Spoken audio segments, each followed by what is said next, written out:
Right, let's get this once and for all, shall we? Let's try not to get run over while I'm at it. Now, I'll show you what's about to happen so you don't miss it. In fact, you can see a clue here. You see this water down here. It's basically sitting in the footwell of the rear doors. It's not a problem on the front ones. This door I've just opened and a whole bunch of water came out. It basically sits here in like a puddle, and if it builds up for a few days, it makes its way into the car, you know, by coming up over this lip.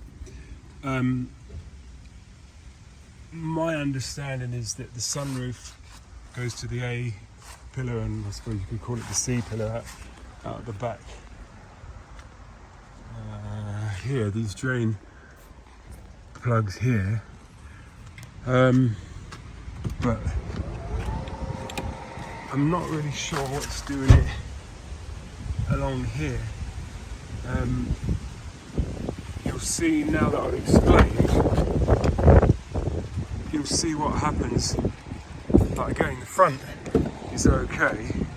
There's a slight, I'm on a slight incline, it's really slight. But watch here, I'm pretty sure if I open this now, although it looks like it's been making its way out anyway, I open this door, and there you go, yeah. So,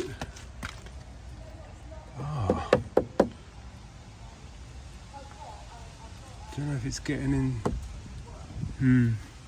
Now this is staying dry, so it's, I'm not really sure how it's doing it. Once again, it looks like it's coming in here, but it's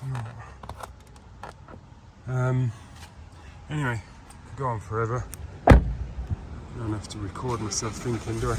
But that's the little issue that I have with this thing. Decided to jump in the car rather than be tapped out of the way by one. So yeah, that's what it is. Well, you can see it's 2000. Well, you can see that it's an E70 X5. It's 2009. Doesn't probably make any difference what year, unless it was a known fault that got fixed on the LCI or something. But anyway, that's it. If anybody knows, I would be grapefruit. That's my thumbs up because I can't flip the camera around. Cheers. Bye.